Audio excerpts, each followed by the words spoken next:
237 আসনে বিএনপি প্রার্থী ঘোষণা, খালেদা জিয়া লড়বেন 3 আসনে। তারেক রহমান একটিতে, কিছু আসন ছাড়া হবে শরিকদের, জানালেন ফখরুল। গণভোট নিয়ে রাজনৈতিক মতভেদে উপদেষ্টা পরিষদে উদ্বেগ, 7 দিনের মধ্যে সিদ্ধান্ত জানানোর আহ্বান।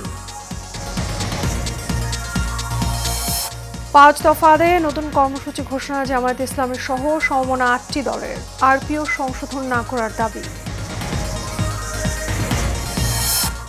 এবং দেশ কিভাবে গণতন্ত্রের পথে হাঁটবে তা নির্ভর করছে নির্বাচনের উপর, বললেন সিইসি।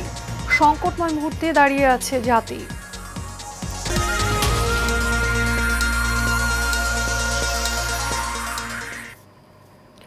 স্বাগত এশিয়ান প্রাইম নিউজে, আপনাদের সঙ্গে আছি আমি মিতা মৌসুমী।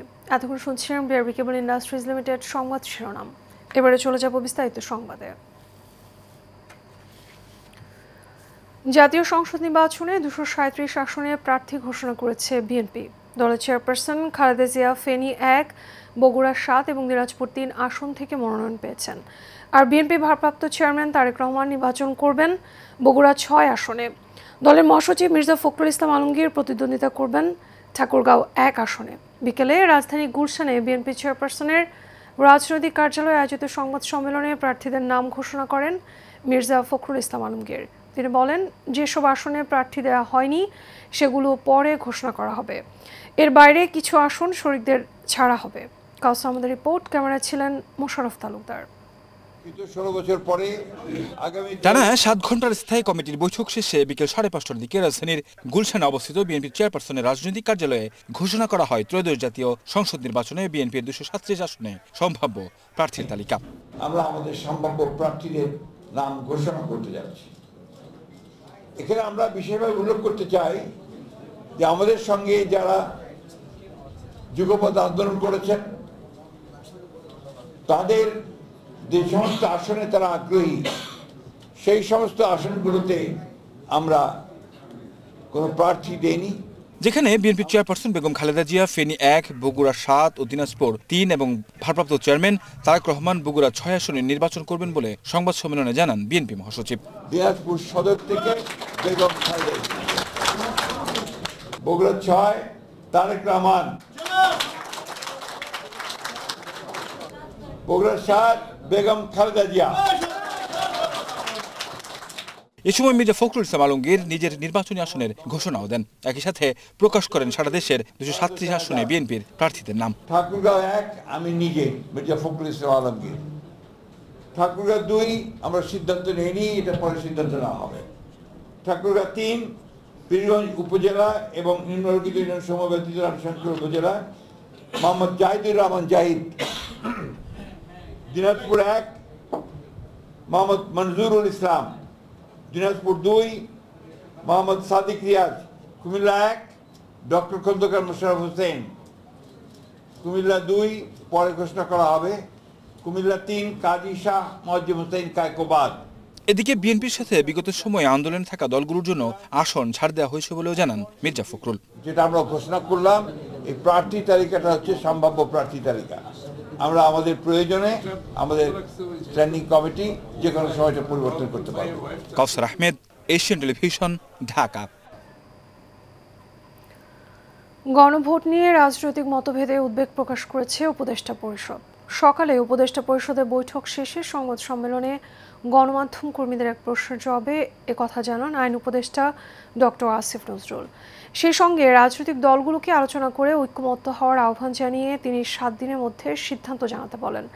তবে দলগুলো ঐক্যমত্যে পৌঁছাতে না পারলে সরকার এই বিষয়ে সিদ্ধান্ত দেবে বলেও জানিয়েছেন আসিফ নজরুল। কাউসার আহমেদের আরও একটি রিপোর্ট।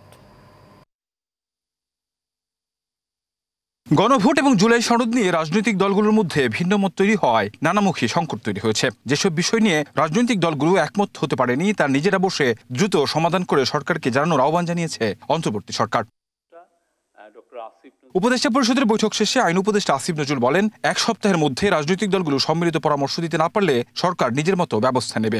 রাজনৈতিক দলগুলোকে স্বীয় উদ্যোগে নিজেদের মধ্যে আলাপ আলোচনা করে সম্ভাব্য দ্রুততম সময়ে, সম্ভব হলে আগামী 1 সপ্তাহের মধ্যে সরকারকে ঐক্যবদ্ধ দিক নির্দেশনা প্রদান করার আহ্বান জানানো হয়। ওনারা যদি আলাপ আলোচনা করেন আমরা এটা খুব আমাদের জন্য কাজটা সহজ হয়। ওনারা যদি ঐক্যবদ্ধ নির্দেশনা না দিতে পারেন অবশ্যই সরকারের মতো সিদ্ধান্ত নেবে। রাজনৈতিক দলগুলো নিজের আলোচনা করে ঐক্যবদ্ধ নির্দেশনা দেবেন এই প্রত্যাশা করেন আইন উপদেষ্টা। ওনারা স্বীয় উদ্যোগে নিজেরা আলোচনা করে আমাদেরকে একটা ঐক্যবদ্ধ নির্দেশনা দিবেন এই প্রত্যাশা করছি। ঐক্যমত্যে পৌঁছানোর বিষয়ে সরকারের পক্ষ থেকে নতুন করে কোনো উদ্যোগ নেওয়ার পরিকল্পনা নেই বলেও জানান তিনি। ঐক্যমত কমিশনের প্রস্তাবগুলোর আলোকে জরুরি ভিত্তিতে চূড়ান্ত সিদ্ধান্ত গ্রহণ করা প্রয়োজন বলে সভা অভিমত ব্যক্ত করে। কাউসার আহমেদ, এশিয়ান টেলিভিশন, ঢাকা। পূর্ব ঘোষিত ৫ দফা দাবি আদায়ে আবারও নতুন কর্মসূচি ঘোষণা করেছে জামায়াতে ইসলামী সহ সমমনা ৮টি দল। দুপুরে এক সংবাদ সম্মেলনে ঘোষণা দেন বাংলাদেশ খেলাফত মজলিসের আমির মাওলানা মামুনুল হক। মামুনুল হক বলেন, জাতীয় নির্বাচনের আগেই পৃথকভাবে জুলাই সনদ বাস্তবায়নে গণভোট করতে হবে। আরপিও আগের মতোই রাখার দাবিও জানান তিনি। এ সময় জামায়াতের নায়েবে আমির ডাক্তার সৈয়দ আবদুল্লাহ মোহাম্মদ তাহের বলেন, আমরা যে ঐক্যমতে পৌঁছেছিলাম তাতে হঠাৎ করে একটি দল বিরোধিতা করছে। জুলাই সনদ বাস্তবায়ন না হলে গণভোট আগে আর পরে করে লাভ নেই বলেও মন্তব্য করেন তিনি। গণভোটের মাধ্যমে জুলাই সনদ বাস্তবায়ন করতে হবে উল্লেখ করে তিনি বলেন, নির্বাচনের দিন হ্যাঁ বা না ভোটে কারো মনোযোগ থাকবে না।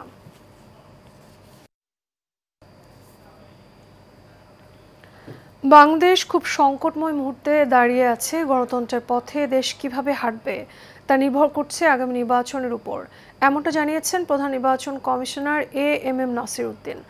সকালে আনসার ও বিডিপির নিরাপত্তা মহড়া এবং প্রশিক্ষণ কার্যক্রম পরিদর্শন শেষে এসব কথা বলেন তিনি বলেন, আসন্ন নির্বাচন আনসার এবং গ্রাম প্রতিরক্ষার বৃহৎ ভূমিকা থাকবে। বাংলাদেশ খুব সংকটময় মুহূর্তে দাঁড়িয়ে আছে উল্লেখ করে তিনি বলেন, গণতন্ত্রের পথে দেশ কিভাবে হাঁটবে তা নির্ভর করছে আগামী নির্বাচনের উপর। সিইসি আরও বলেন, 16 নভেম্বর পোস্টাল ব্যালটের অ্যাপ লঞ্চ করা হবে।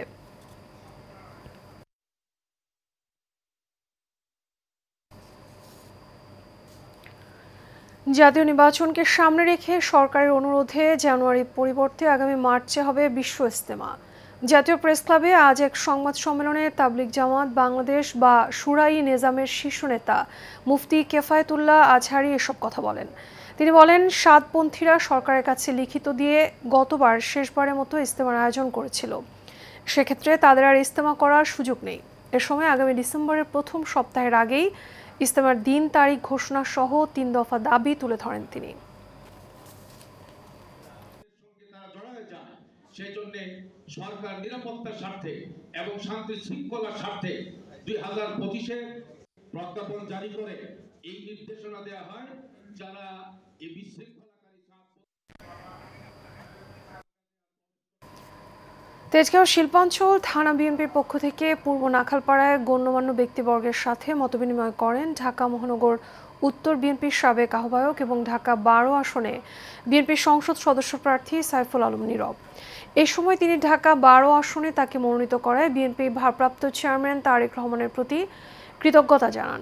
বলেন, ঢাকা 12 আসনের সাধারণ জনগণের সাথে মিলেমিশে কাজ করার এই সুযোগ কাজে লাগিয়ে পরিবর্তন আনতে চান প্রতিটি ক্ষেত্রে।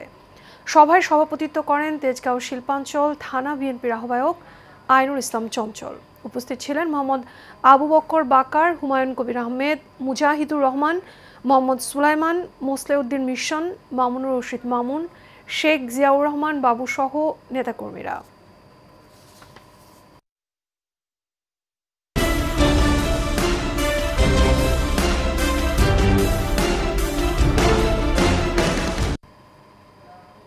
এবার সার বাংলা। রাজবাড়ীতে চলছে মুড়ি কাটা পেঁয়াজের আবাদ। চলতি বছর পেঁয়াজের বীজের দাম কিছুটা কম হলেও স্বস্তি নেই কৃষকদের মনে।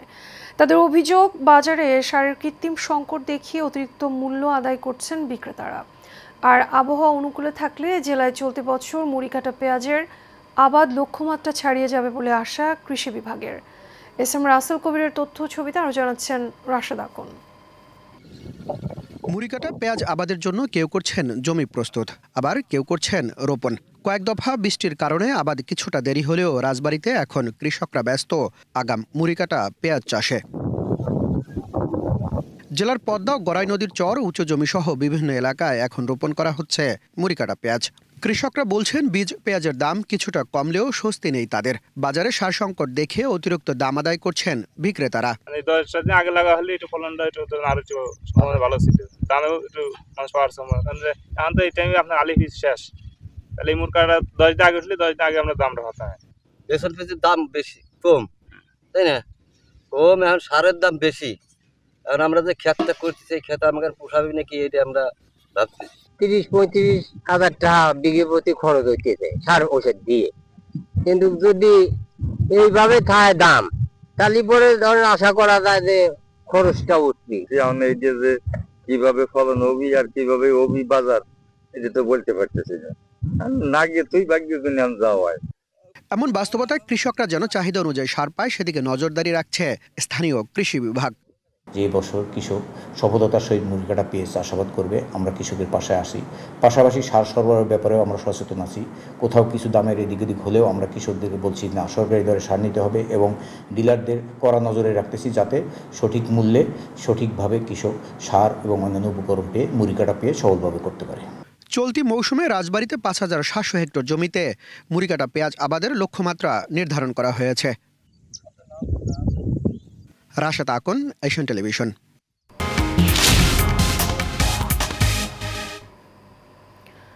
এবার আন্তর্জাতিক সংবাদ। উত্তর আফগানিস্তানের মাজারি শরীফের কাছাকাছি 6.3 মাত্রার শক্তিশালী ভূমিকম্পে এখন পর্যন্ত 9 জনের প্রাণহানির খবর পাওয়া গেছে। এছাড়া 150 জন আহত হয়েছেন বলে দেশটির স্বাস্থ্য অধিদপ্তর জানিয়েছে। ভূমিকম্পের পর উদ্ধার কাজ এখনও চলছে। নিহতের সংখ্যা আরও বাড়তে পারে বলে আশঙ্কা করা হচ্ছে।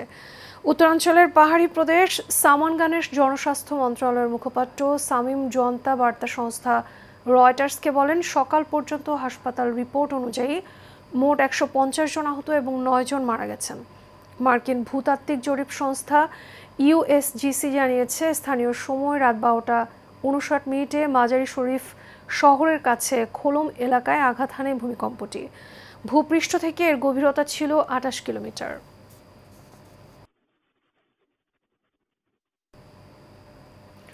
যুদ্ধবিরতি কার্যকর হলেও ফিলিস্তিনের গাজা ইসরায়েলি অবরোধে ফিলিস্তিনিদের দুর্ভোগ কমেনি। ক্ষুধা, ঠান্ডা, চিকিৎসা সংকট আর অব্যাহত হামলার ভয় সব মিলিয়ে গাজা এখন এক মানবিক বিপর্যয়ের নাম।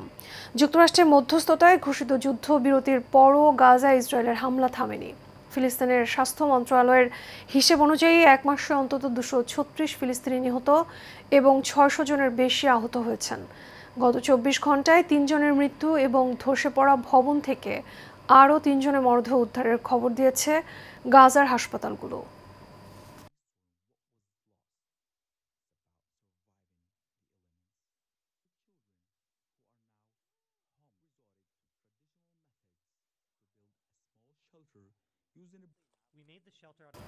এবারে খেলার খবর। নারী ওয়ানডে বিশ্বকাপে নতুন চ্যাম্পিয়ন ভারত। ফাইনালে দক্ষিণ আফ্রিকাকে 52 রানে হারিয়ে প্রথমবারের মতো মেয়েদের ওয়ানডে বিশ্বকাপে চ্যাম্পিয়ন হলো হারমানপ্রীত কৌরের দল। মুম্বাইয়ে বাংলাদেশ সময় দুপুর 3টায় হওয়ার কথা ছিল ফাইনালের টস। বৃষ্টিজনিত কারণে নির্ধারিত সময়ে টস করা যায়নি। পরে টস হেরে ব্যাট করতে নেমে শুরুটা দারুণ করে ভারত। ওপেনিং জুটিতে আসে 104 রান। স্মৃতি মান্ধানা 45 এবং শেফালি ভার্মা করেন 87 রান। শেষ পর্যন্ত 7 উইকেটে 298 রান তোলে স্বাগতিকরা। জবাবে ব্যাট করতে নেমে দলীয় 62 রানে 2 উইকেট হারায় প্রোটিয়ারা। ক্যারিয়ারের 11তম সেঞ্চুরি তুলে জয়ের ব্যবধান কমাতে থাকেন লরা ভলভার্ড। তবে 45.3 ওভারে 246 রানে গুটিয়ে যায় প্রোটিয়াদের ইনিংস। এর সাথে শেষ করবো এশিয়ান প্রাইম নিউজ। আগে বিআরবি কেবল ইন্ডাস্ট্রিজ লিমিটেড সংবাদ শিরোনামগুলো জানাবো আরও একবার। 237 আসনে বিএনপির প্রার্থী ঘোষণা। খালেদা জিয়া লড়বেন 3 আসনে, তারেক রহমান একটিতে, কিছু আসন ছাড়া হবে শরিকদের, জানালেন ফখরুল। গণভোট নিয়ে রাজনৈতিক মতভেদে উপদেষ্টা পরিষদে উদ্বেগ, 7 দিনের মধ্যে সিদ্ধান্ত জানানোর আহ্বান। 5 দফা আদায়ে নতুন কর্মসূচি ঘোষণা, জামায়াতে ইসলাম সহ সমমনা 8টি দলের। আরপিও সংশোধন না করার দাবি। এবং দেশ কিভাবে গণতন্ত্রের পথে হাঁটবে তা নির্ভর করছে নির্বাচনের উপর, বললেন সিইসি। সংকটময় মুহূর্তে দাঁড়িয়ে আছে জাতি।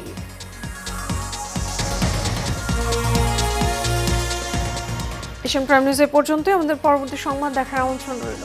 এখন সাথে থাকার জন্য ধন্যবাদ সবাইকে।